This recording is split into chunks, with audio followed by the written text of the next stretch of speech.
Good morning, everyone. I have some exciting news today.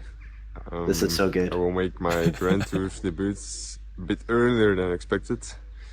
I will be at the start line at the Tour de France next month in Belgium. Blows the It's mind. In Belgium, Spencer. super, It's so good. super nice thing for me. I want to thank the team for this opportunity, my family we thank for you. all their Wow. support, Yeah. and I really look forward to line up with a strong team. Well, strong team's an understatement. But Spencer, wow to the tour. Yeah. Can't wait to let's talk start about the this on the show. Yeah, let's get to the show.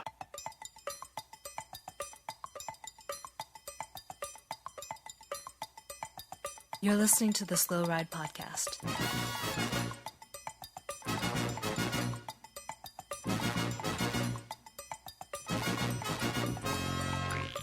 Bikes, advice, and rumors straight from the source.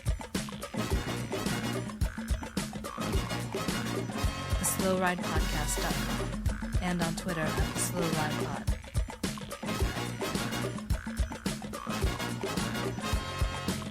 Enjoy the ride.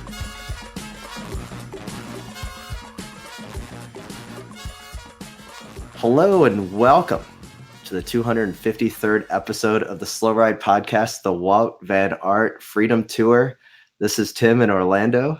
And this is Spencer in Boston, Massachusetts. Tim, you know, we were supposed to record yesterday and we had a scheduling snafu. And boy, I'm glad we waited one extra day because we got a bombshell today. Yeah, it totally buried the lead that the scheduling snafu was watching the Boston Bruins destroy the St. Louis Blues in Game 6 of the Stanley Cup Finals. But we'll get back to the Spencer. How awesome was your Monday when you saw this video of, I mean, a coiffed Wout Van Aert? Yeah. That hair was mint in that video. It was magnificent. It was Wout in all. He was in top form. I mean, you could tell. You could just see that he's ready for the Tour de France and he's ready for this stage. And I'm here for it. I can't wait. Now, many people have been talking about his Strava rides lately. A lot of 100+ miles. I know the Cyclocross Crosshairs Slack channel was blowing up about the ultra distant efforts that he was training on. Mm-hmm. And now we know why. Maybe a Vuelta debut, but then shockwaves across the internet with the debut of Wout Van Aert. Something else that he is beating Matthew van der Poel at. Yeah, he got there first. You know, I've been on the MVDP to the Grand Tour train here for a while, and I gotta admit, I didn't see this one coming. I was a little bit blindsided by the Wout, and I'm here for it. Like, I was not so looking forward to this Tour de France because basically Team Sky is going to go 1-2 on the podium. It's Nairo Quintana's last possible chance for a podium. Sure. Like, I hope he wins, although Landa and Valverde are going with him to the Tour.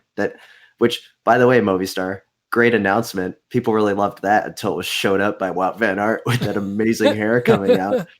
I mean, let me break down the video for you a little bit, Spencer. Okay. I've heard him talk before. But man, I know it sounds like I'm crushing pretty hard right now, but his voice was a lot deeper than I thought it was going to be. Really? Yeah. I was like, wow. You know, he's not a U23 anymore, Tim. That's what I'm saying. Like that is not the guy that we partied with at the Louisville foam party in 2013. That's true. That is not the guy that we snuck in the back door of the Prime Lounge through the pizza parlor. R.I.P. Prime Lounge, Louisville. Yeah. So, Spencer, this was so good. Now here's a question for you. Okay. Little guy was also super excited. And by the way, we got a sweet question on our Facebook official podcast experience zone that about a sweet Klein build, and the only person that can answer it clearly is Little Guy. Yeah. So Derek, thanks for the question. Little Guy's working on an answer, and we're going to try to get that answer in the next week or so. He's like, Little Guy's recording like a whole setup between his daddy daycare times, so this is going to be so good. But anyways, Spencer, looking at Team Lotto, Team Jumbo Visma, I'll call them the real. I'll call the team the real what they are. No longer the Yellow Lotto. Who's there? Like, so they got Kreiswick. Yeah, that's now it. And they got George Bennett. They got George Bennett. Yeah, George Bennett is the hope for the future. But here's the problem. I predict Wout van Aert will do very well on at least one stage in this tour. Probably get a podium. He's one of those Belgian stages. Are you kidding? Yeah. Well, this is the problem. He's only going to get a podium. He's not going to win the tour, right? No. Van der Poel's going to come along in 2021 after the Olympics are over, and he's just going to come to his first Grand Tour, and he's going to win it. And it's just going to be the same old song and dance for Wout van Aert, and I feel bad for the guy already. No, as a former president of the Anybody But Wout fan club that's totally come around to all in for Wout, like this is, Spencer, this is still has the makings of an absolutely glorious occurrence. We could see a Wout van Aert win. Yeah. Mathieu van der Poel comes in. I don't know if he's ever going to win the tour. Actually, just catalog that I just said, catalog the following statement so you can use it against me 5 years from now on the podcast. Mathieu van der Poel's never going to win the Tour de France. Perfect. I've got the soundbite there. That was good and clear. Thank you. All right. You're welcome. But the point is, Wout van Aert is going to win a stage before Mathieu van der Poel does. Yeah, well, he's got one chance, and this is it, So if he wants to, reach for the stars here while he's got no Van der Poel breathing down his throat, stealing his thunder, this is his time to shine. So instantly after you posted today on Twitter that Wout van Aert beats Mathieu van der Poel to another milestone, instantaneous comment from JBV on the Twitter. That's a surprise. The obvious conclusion is that Mathieu van der Poel is going to win the 2020 Tour de France. That's a pretty good conclusion. I think he's 1 year off. I think it's going to be 2021 oh my God. Post-Olympics, but the thought is right.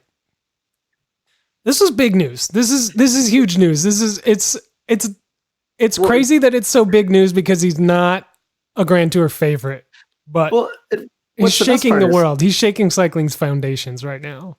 But Spencer, he got third place in stage one of the Dauphiné. The Dauphiné. Yeah. Great. Good. That's super. Oh, and I don't even care about talking about Dauphiné, other than Dylan Toons is in the leader's jersey. Oh, that's fan of the podcast, former 16th place guy. Nairo Quintana looking pretty good today. But I mean, Spencer, what a day. Okay. So also over the weekend, probably the most boring of all the UCI downhill World Cups happened. Okay. I did not have an opportunity to watch this one, so I'm going to get back to my Red Bull coverage and follow up on it, but you're not selling me on it right now. Well, it was in Leogang, Austria. Okay. And it was just, I guess maybe it's too difficult of one to shoot. I don't know. I should probably ask the expert, Bill, over at Cyclocross Radio about this and his new Grodio podcast. But I was you just really couldn't see what was going on. But anyways, Bruni obviously took the win again in some sweet, in the World Championship kit, all white, looking good. Greg Minnaar second, and then Troy Brosnan in third. Pretty sweet kits though starting to show up. There was a Zuba pants combo. I saw that the week before. Very good. Very stylish. I slept on you saying that before, and then I saw it, and I was like, oh, that's pretty good. Then on the women's side, Rachel Atherton had a pretty gnarly crash off camera near the top, and Tracy Hanna had a really good run. So, I don't know if Rachel would have even been able to beat her, but Tracy Hanna goes into the World Cup lead with a 2-second win over Nina Hoffman and Kate Weatherly in third. But overall, it still proved to be a good day of racing and enjoyable coverage. But I'm ready for him to it didn't carry as much weight with me as the other Fort William or some of the other venues. Huh. Okay. All right. So, well, interesting. But overall, a good exciting time on Red Bull TV, which then I kind of got into one of those Red Bull TV. It's like the new Wikipedia for me, right? You just kind of they autoplay other stuff, and then you just start seeing different bike videos, and you kind of get inspired a little bit. Yeah. And then I saw this Chris Kyle video that showed up where he takes a helicopter he takes his BMX bike out of a helicopter and drops into like that big famous hotel in Dubai. Oh, It's got like the it looks like a sailboat. yeah. I forgot the name. And I watched this like 5-minute video of this guy just shredding Dubai through all these like architecturally significant buildings. And I'm just like, oh, that's cool. As I'm sitting on the couch and I look down and I'm eating potato chips. Yeah. And I'm like, oh, this is my life. Yeah. Watching someone else do awesome things. Thanks, Red Bull TV. Yeah, I know, right? Way to make me feel really good about myself. But let's see, what else did I do this week? Oh, I know another thing I did this weekend. On Friday and Saturday night, I sat in front of Facebook Live and watched the Tulsa Tough coverage. Oh, yeah. I watched some of this too. Okay. I wasn't on Facebook, though. I just watched it on their website. On YouTube? Okay. The coverage was amazing. They had a drone that was providing live video coverage in crystal clear HD. Like, it was, yeah. Did you see the race that had the fireworks going on in the background during the race? Like, it was like 6 laps to go, and then all of a sudden it was like fireworks over the course. It was amazing. There was Tulsa, I mean, they always put on a show out there, and they pull in the crowds, and it is just a complete spectacle. It's got to be the biggest attended crit. Like, it's got to be threatening like Athens level excitement. Well, so there's at least like 7 or 8 people deep. I didn't even watch the Sunday race, which is when they go to Crybaby Hill, which looks a little bit too much of a frat boy party for me. Just saying, like, for me, like, I don't think Dad Tim can go there anymore. Yeah, but Coach Tim, he was there. Coach Tim would have destroyed that, but you know, kind of, I'm on the, I'm retired from those days. But Spencer, that like Athens, that could be how racing works. I've heard. Also from Bill, he's like the expert of my cycling life right now, that the Tulsa Tough promoter has a lot of like funds behind it. So he's really able, or that organization's really able to like push it out to the nines and get a lot of people there and a lot of advertising. But I got a question for you. Okay. Like, is Tulsa cool? Because like, I don't know much about Tulsa other than the little guy and I talking about, like, that's where Oral Roberts University is. Not exactly like the university I'm going to go to anytime soon. Yeah. I got to be honest. I don't know a whole lot about Tulsa other than the 2 facts. 1, there's a bike race there. And 2, it's in Oklahoma. And that's about all I need to know. Like, so 50% of me is like, cool. And the other 50% of me is like, eh. So I did some research on Tulsa. Oh. Knowing those 2 things that you know. Yeah. In November of 2018, the city of Tulsa, Oklahoma announced that they will physically give you a check for $10,000 if you move there to work from your home or whatever, and you stay there for 1 year. Spencer. Yeah. Would you, for $10,000, live in Tulsa, Oklahoma for a year? Tim, I would not. So knowing what you know about this awesome bike race, I think that if you bookend, like if you moved there the weekend before Tulsa Tough and you moved there the weekend after, you could get, that allows for some moving time. It could be a pretty like exciting time. Oh yeah, you'd get two good weeks out of the 52. You know, I mean, your batting average is pretty low, but you know.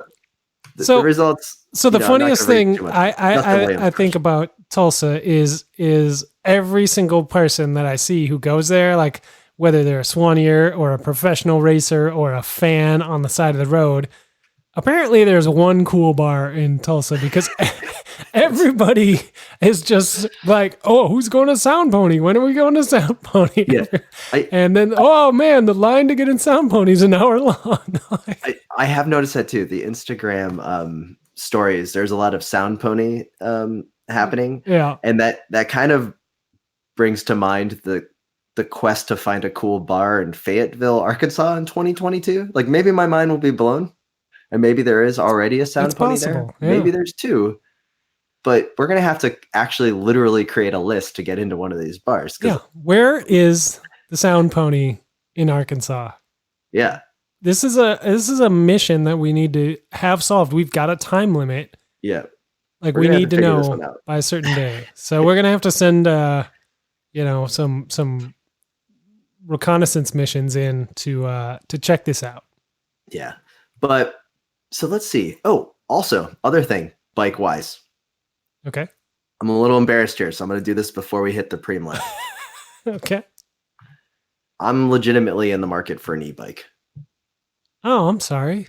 I'm saying did you that have right an now. accident? Are you I injured? haven't talked to my much better half Sarah about this yet totally, because I need you to help me break the news to her that I need an e-bike. Oh. Is there a way that I can do this the correct way without her questioning my sanity? And then also my I can tell you what I want. I want a e-bike cargo. I want a cargo bike e-bike, right? So you're gonna double down. You already have the cargo bike, and you like the cargo bike enough that you need to make it less of a chore. Or you want to bring more cargo around. Yeah. Also, like when I go pick up my son, he's getting a little bit bigger now. That's right.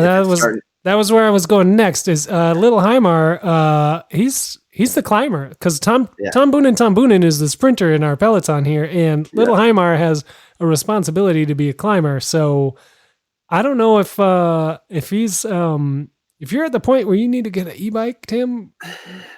Am I seeing a little gummy bear in little Heimar? This is what I'm asking. He really enjoys his mom's cooking too.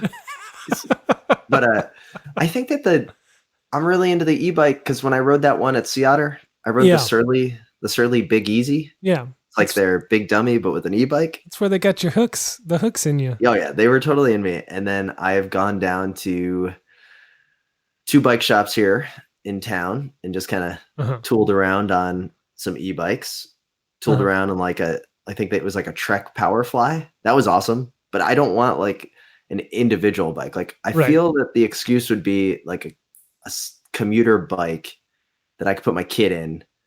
So there's a couple, there's like the Bullet, which I've always wanted. It's a little bit racier cargo bike, and we could put like an e-bike motor in there. Yeah. I could get the Supermarché that I currently have, and you told me about a company called like Copenhagen Wheel or something. Yeah, Copenhagen Wheel. It runs like through an app. I don't know. Like, do you think that could fit in a 20-inch wheel? I think the whole idea is that they can put it in any wheel. It's just a hub that you can research any, or you can retrofit any bike, wheel and put it on any bike and turn you can turn your 70s Schwinn into a pedal assist e-bike. All right. So how do I break this to Sarah that I need this bike? Can you help me here? I don't know if I can. This is pretty major. I mean, there's only so many big things like this. Like, this is trickier than when you were going to propose. Like, this is a harder sell for sure. I mean, that was a pretty hard sell, but this is worse. Yeah, maybe the listeners can help me out here on how do I become public outside of the podcast, because thankfully Sarah stopped listening around episode like 130. Wow, she made it 150. Good Lord. That now everyone can help me figure out how I'm gonna become e-bike. So here's an e-bike owner. Here's my off the top of my head suggestions, right? Like, you need to sell this as an investment, right? You need to not be like, this is an expenditure. Like, this is an investment somehow. So do you know how many investments I've made in bikes and none of them have turned out, according to Sarah, which is actually totally true. You're a bad investor. But this one, you need to do something more than like, this is going to hold its value or this is going to grow in value.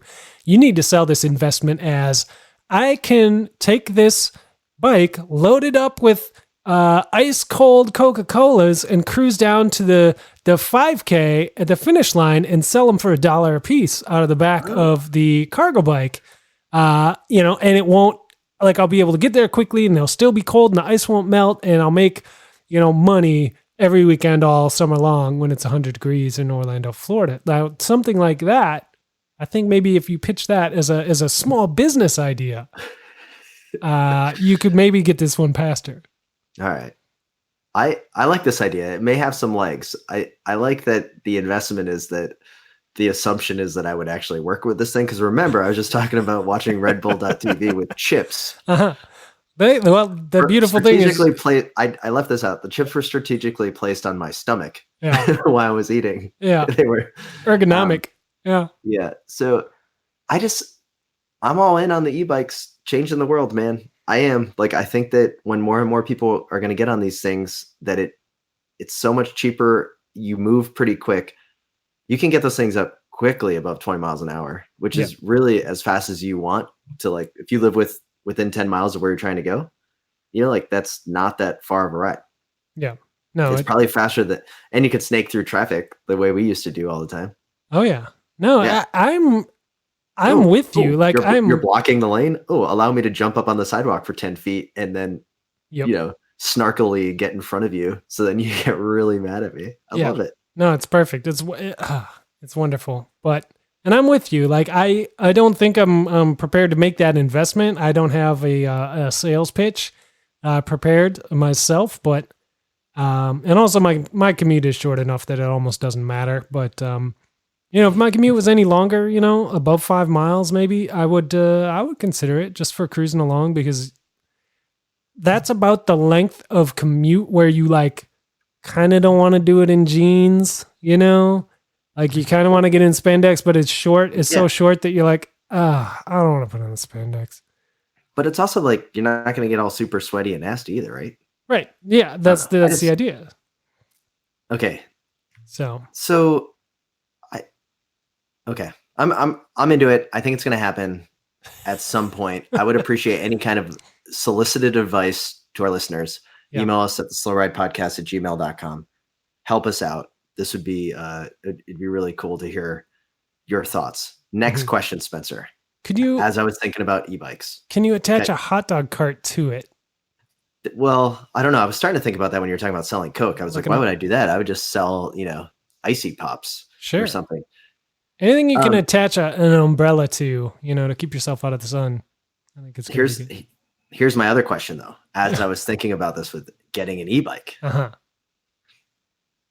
what's stopping me from taking a ton of Strava KOMs on this e-bike? Well, your pride, I think, would be probably the only thing. How is Strava going to tackle this issue? Like, this is going to be an issue. This is beyond doping, right? Like, anybody could go out for a ride. Sure. And you can have an e-bike and sincerely, there are people that are really into Strava KOMs. Oh, there no. Are people that made careers out of going for Strava KOMs. Post-retirement careers. Phil Guyman, for example. What is stopping some rando from getting one of those Orbea bikes that you can't even see the battery, more or less? I mean, their pride, A, should be the one thing, and B, I mean, why that's Lance Armstrong and the entire coastal team. Yeah, no, you're right, but there's a difference between that and Strava KOMs. The payout's a little different, but not on Zwift. I just don't know why if you're on your e-bike, why you're going to turn on your Strava, because I don't know. It's not my problem to figure out. I don't have an answer. I can't help you. Don't do it. I get the sense you don't want to talk about e-bikes, so I'm going to keep prying away here question-wise. Excellent. If you're on the local group ride, and if I showed up on one of the e-bike road bike things, how would you feel if I did that? Would you be okay with that? It seems to me like it lengthens out someone's career. It'd actually be way more fun to ride with someone that could keep up with you. It depends. It depends on who it was, because I probably would not care as long as you were not surgy in the group. Like that, I would hate that if you were on a regular bike and you were surging in the group. So as long as you're not doing that on your e-bike, I don't really have a problem, especially if you're just like a good racer who's older now and you just want to hang out with the group still, All right. You know what I mean? But that's not you. I just realized we've spent about 8 minutes talking about e-bikes, which is already a record for this podcast. So we should stop while we're really ahead before we lose all our listeners. So they're good. With that, Spencer, let's get into the pre-mod. All right. I suppose we can do that. All right.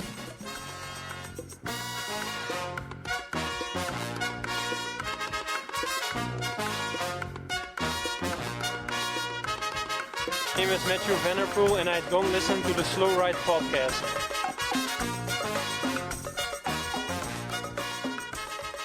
All right, so once again, Spencer, we have huge news in the land of the Wide Angle Podium Network and the Slow Ride podcast, and that's that we're brought to you by Whoop. Yes. And we're stoked to have Whoop with us. Do you know all about Whoop? I did a ton of research after last week. You told me about it. I was super stoked. Good. I was all set to do this. Why don't you tell me what you know? Okay, very simple. It's a tool that you use, usually a wristband, that then tracks all of your fitness. But what you can do that's really cool is you can set a bunch of different goals and look at all like kind of the analysis to determine recovery, the strain of your exercise, which is an important thing that often gets overlooked, and then more or less the sleep and the quality of the sleep.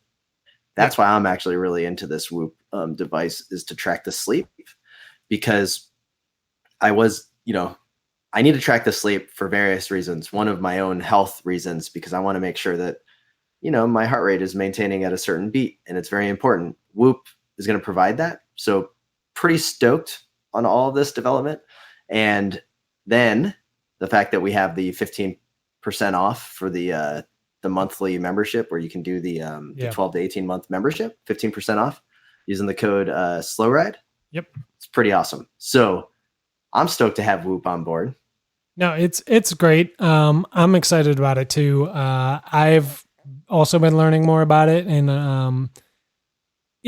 I've never been like super excited about like goofy fitness trackers and stuff, but the more I look into this, the more it makes sense. And it's just it's not a giant piece of machinery on you. It's really sleek and like classy.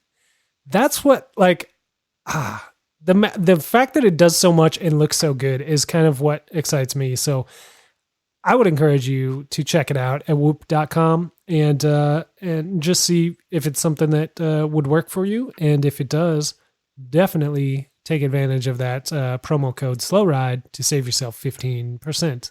Yeah, super stoked on it. Also, the 5-day battery life for the strap on your wrist is super convenient. That's killer because, man, I've got an Apple Watch and it dies every single day. If I don't plug it in, it's dead. Yeah, it's pretty awesome to have that. Okay. So once again, we are also sponsored by our friends over at Health IQ, who continue to provide low price life insurance options because you're a healthy individual. So you go to healthiq.com/WAP and you find out more about saving money on your life insurance. We've talked about it before. You're an adult now. If you're listening to this podcast, invest in some life insurance. It's not a ton. You do it annually, protect your family, protect your loved ones for everything. It's great to have. And the best part is your premium is going to be pretty low because you're a healthy individual and knows something about cycling, which you easily prove in a quiz on healthiq.com/WAP. So go check it out. Yep. And lastly, this week we are brought to you by Shred Science Nutrition. This is one that I am super excited about because they help you track your nutrition, your food intake, and they help you measure it. They teach you how to properly track what you're eating. And you have to pay attention. You have to take notes and you have to write down everything that you're eating all day long. And man, does it open your eyes to some of the stuff that you don't even know you're doing. That's the biggest takeaway for me is like a year later, my eating habits are still different than they were before I used Shred Science. And I remember you doing it. I got a quick question for you. Like after you were tracking what you're eating, does Shred Science Nutrition and the folks behind that, do they also give you advice on how to become a healthy eater, or are you still just doing this all on your own? No. So that's the thing is I love to talk about how they don't make a rule about what you can and cannot eat. Right. And you can eat whatever if you want to eat the donut, you're just going to have to sacrifice something else later. They also give you a ton of advice as things you can be eating that are better for you. Like I've got a couple of big PDF files with like, oh, if you're looking for more of this and more of that, or less of this and more of this, like as far as your balance, your personal balance, because everybody gets a personalized different score that they are working towards as far as their goals.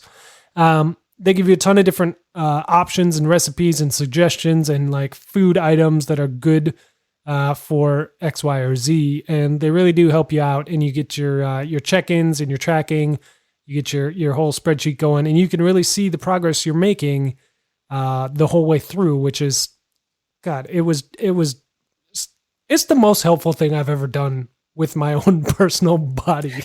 Like in 40 years being alive, it is the smartest thing I've ever done. So I would highly suggest anyone listening to this show that has any sort of aspirations for getting themselves in shape or in better shape, head over to shredsciencenutrition.com. Check out the packages they've got. If you do sign up for one, let them know you heard about it here on the Slow Ride podcast. Oh, absolutely. So thanks again to shredsciencenutrition.com, healthiq.com/WAP, and Whoop for their continued support with the checkout Slow Ride for 15% off. So with that, Spencer, let's get back to the show.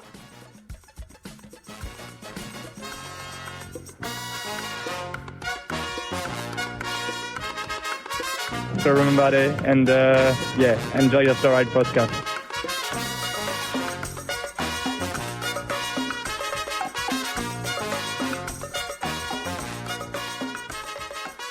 All right, Spencer, as you know, busy weekend here in Orlando. We're going to get to that in a second. But I have not been doing my job of checking Apple Podcasts and iTunes reviews. And I know all this news about it going away, so let me just run up let's see what's in there. I haven't dug in recently either, so this will be. I'm sure we've got at least a couple. We got two. Oh, perfect. Well, we got a 2-star and a 5-star. We got a 2-star review. Yeah. I don't think we've ever gotten a bad review. We got a 1-star. What kind of person? Courier Dave in Cleveland. Now I'm worried. Like, is our sound quality bad? Like, is something not functional? There was something, Yeah, actually, pronunciation is a little lacking. Oof. Pronunciation is a little lacking. 2 stars by Tom Bierman. I'm not sure if they're trying to be funny, but the name pronunciation is pretty bad in the Dirty Kansas episode. I can understand mispronouncing some names, but come on. Peter Stettina? Stetna. So, Tom, I apologize. Mostly I'm the reason for the pronunciations. It's not because I don't care. It's because I don't have a reason why. Speech impediment, 7th and 8th grade. Like I was at speech class. I had a stroke. I don't know what else you want me to say. Sorry, man. Oh, let's get to the other review. That's a bummer. Pronunciation is just fine. 5 stars from Wisco Hustle. I like infighting on our own Apple iTunes reviews. Amazing. I know who they're talking about. I get the names wrong too. Who cares? As a person whose name is consistently mispronounced, I can tell you it's not worth getting upset and leaving a bad review about. I dig this pod. The news is relatively accurate and a refreshing change from conventional race reporting. Technical without being overbearing. Fun. It's bike and general life and well-being banter. As a listener, I find myself laughing about the dismay of coworkers. I genuinely feel like I'm sitting around with my buds joking about the nuances of oversized shades and double-decker aero bars cycling banter. I think Matthew Vanderpool crushing has to come to a stop, though. It's getting a little out of hand. Love the pod. Keep it up. Well, he'll like this episode then. It was we've pivoted to Wout. Yeah, it was a pretty sweet pivot, but well, we appreciate all of the reviews that come in on Apple Podcasts, so keep it up. Who is that? I'm sorry, who was that last one from? That was Wisco Hustle. Wisco Hustle. Hey, thanks, buddy. Like, you are hanging out with your friends. You know what I mean? Yeah. Like, I love when people give us that feedback, because that's what I hope people feel when they're listening to the show, because like otherwise I don't have a reason to do it. You know what I mean? Like, I want to hang out with you guys.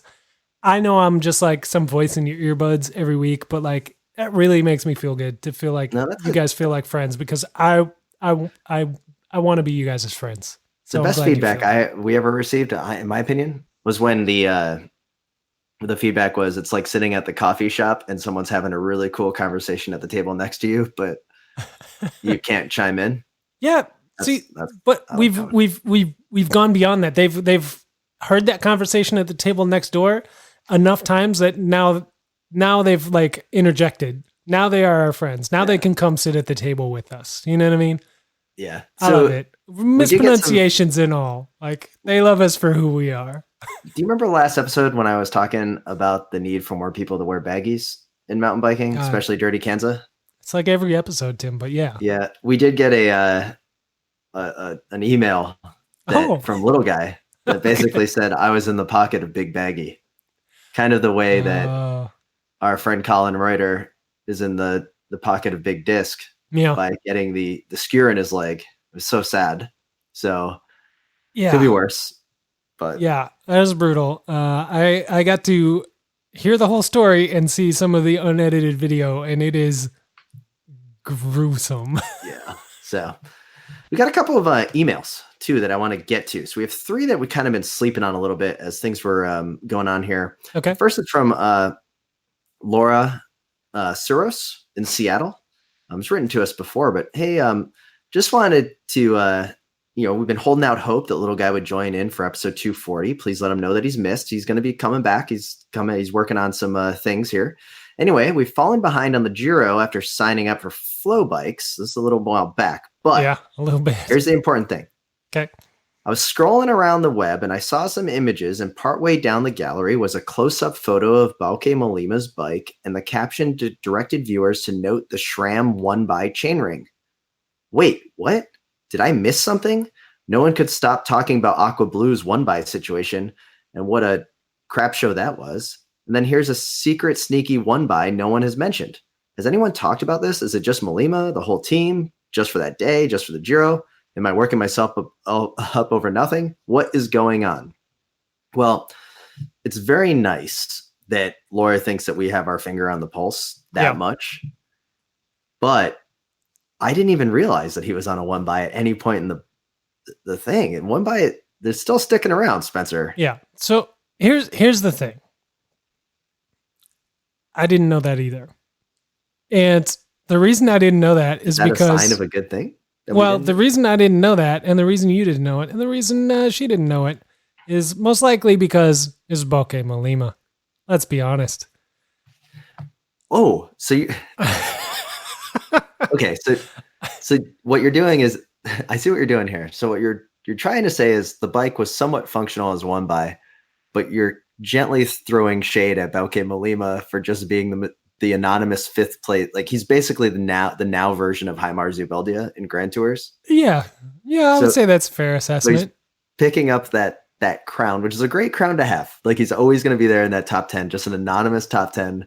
Great. There when you expect him, not there when you expect him, but there. And he's probably sick of getting overlooked on the top 10 lists, on the guys to watch lists, on the all this kind of stuff, the bike reviews, like whatever, the bikes of the Peloton. And so he was like, what if I spiced it up here? What if I dropped a chainring off this thing? I bet that would have the journalists sprinting across the parking lot, past all those other buses, straight to the Trek Segafredo bus to interview me. And turns out not the case. No, that's a very good point that is coming up. I guess I didn't even think about that Bauke is the most anonymous person to get away with this real world testing. Yeah.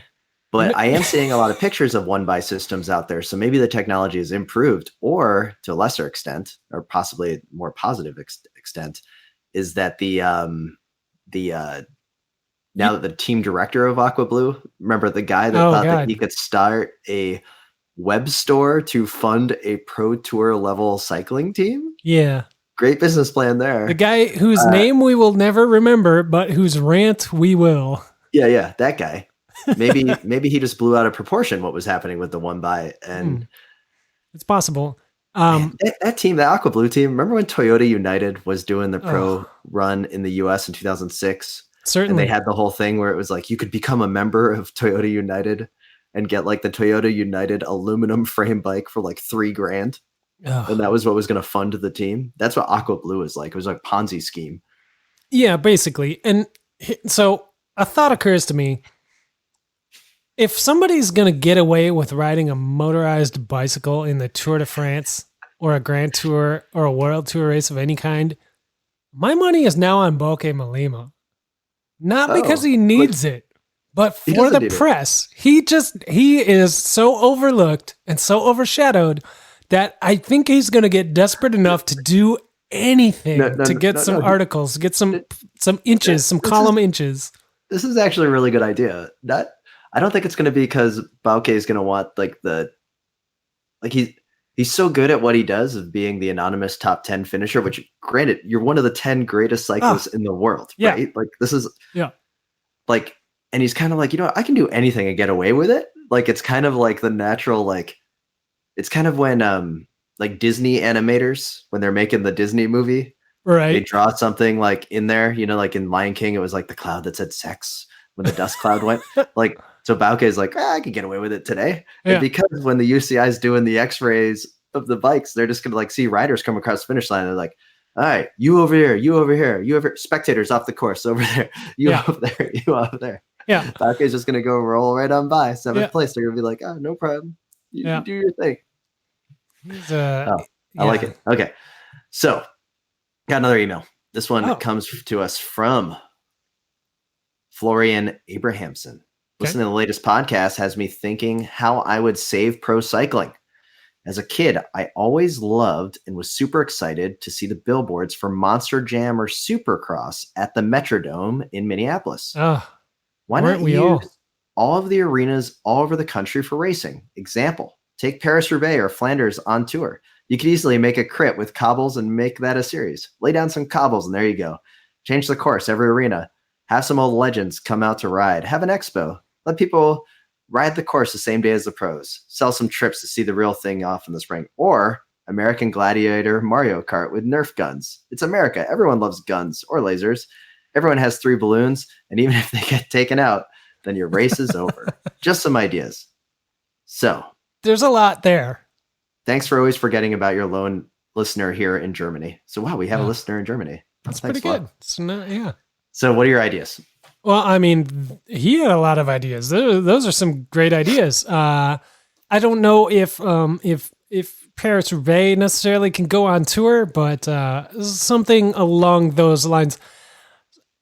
I mean, I'm hesitant to bring up the velodrome racing and the 6-day racing as like that's kind of because it's not really mobile, but it's a thing you could do in arenas, right? In an arena setting, but there's no cobblestones. There's no. It's not quite the thrills and chills that he's trying to invoke here. I like the outside the box thinking. I would love to just say yes and make this an even better like thing. Like the Mario Kart probably has the most legs. Mountain biking, an American Gladiator style. Maybe you have some Nerf guns. I like this, like the tennis ball machine. I think that the way I would have it is you have the Gladiator up on the stage in like the hockey arena. You have Nitro come out of retirement. Yeah, Nitro's up there, and he's just shooting at cyclists.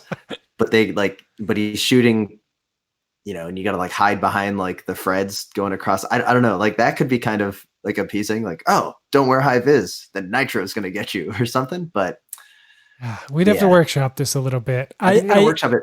I don't know if road cycling can pull it off. I think cyclocross, absolutely, cyclocross could do it. Absolutely, and probably short track mountain bike as well. But no, because you're gonna have elevation. I think the only way road can do it is Tulsa Tough, Athens Twilight Crit. Like that works here in America, right? Like in the right town. Yeah, but you can't charge admission.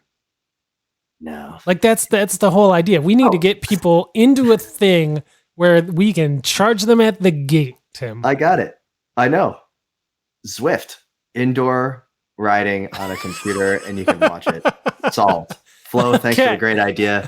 Come on out to our live events when we are announcing the Zwift World Championship. Hey guys, longtime listener and big fan of the show, but I will say that I do miss the little guy perspective and hot takes on anything more current than 9-speed record.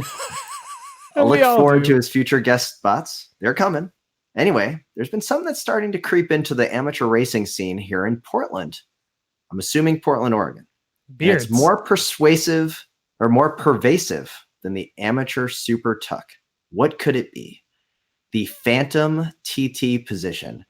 I get it might be a little faster when you're on the front of the field or in the break, but it's scary. But what is scary is that position is starting to make its way into the field, far from the front.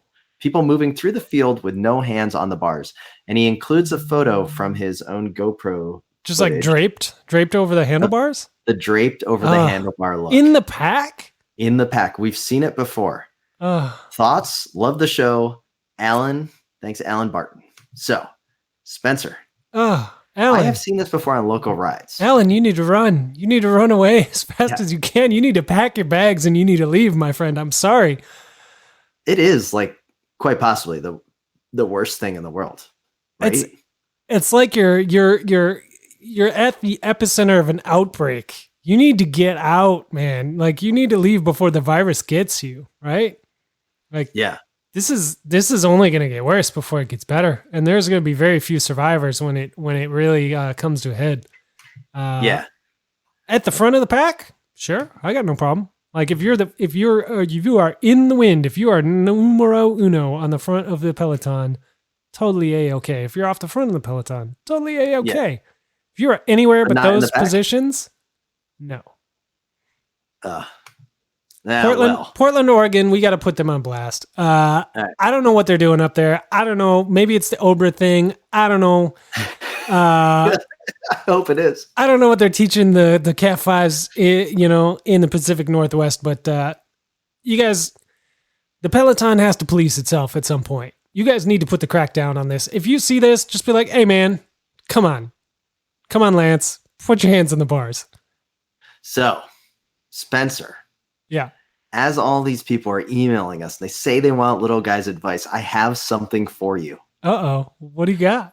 We have a little guy advice corner just submitted. So we're going to tack it on here at the show. Okay. I was wondering why I hadn't heard this yet. He just got it. And it's going to be coming over. So make sure you keep listening to the show. And before we get to the little guy section of the podcast, I want to get with you on one thing that came across my YouTube subscription feed the other day. Oh, interesting. Okay.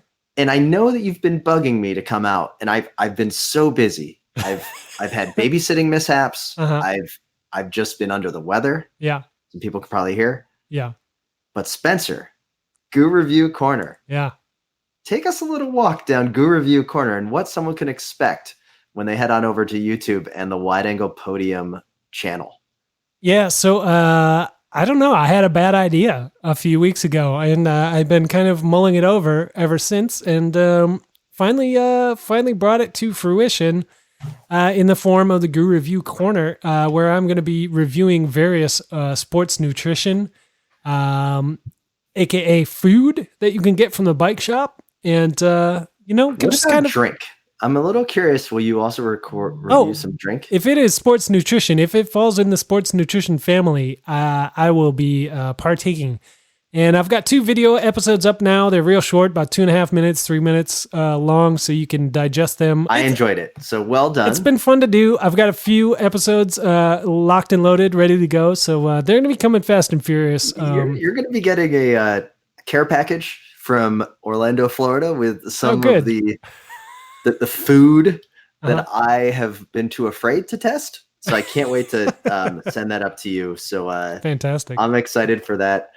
Spencer, I think that overall it's been a great week of bike riding. I just want to wrap up with thank you to all of the listeners here in Orlando, and then also the artists that listen to the podcast that submitted some art for the Hot Velo show that was on Saturday night. Yourself, Alex Carlson out of Boston, and then also Pete Holohan in St. Louis. Awesome. And for a second there, Pete, I wanted St. Louis to win just so Spencer could suffer through possibly 150 days without a championship in Boston.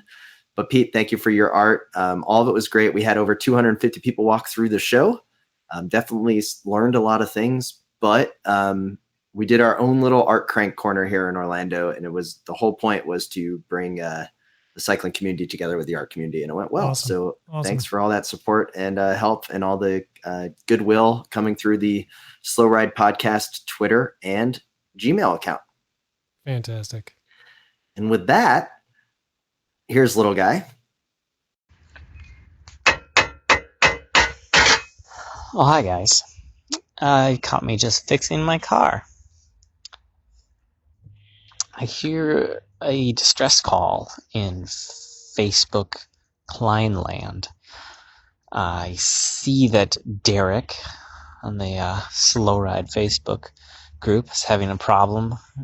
He's got a sweet teal with a purple fork, maybe Quantum, all dressed up in Ultegra. And if I'm reading it right, I think his problem is that he wants to put on a compact crank, and it's kind of breaking his heart because right now he's got the look down. So, Derek, you want to put 6,800 on 26? I don't even know. Some stuff about Ultegra. I think the gist of it is, currently it looks awesome, which I totally agree with. Got the silver parts. I guess that's not modern Ultegra. That's the second to most modern Ultegra. Looks good.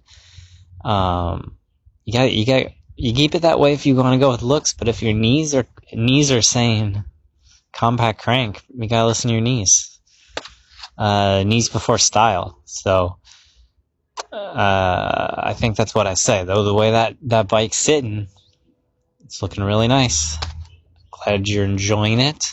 Just do know if you put a compact crank on there with that new group, or throw that 105 crank on there, you do have to start wearing a t-shirt with bike shorts. So, but it's a comfortable trade-off, and the fanny pack won't even chafe or anything while you're riding. So I hope that helps, and I'm gonna go back to getting this ball joint out. We would also like to thank our continued sponsors and supporters of the Wide Angle Podium Network. Those include healthiq.com/WAP to find out how to save money on your life insurance. Yes. We'd also like to thank Whoop.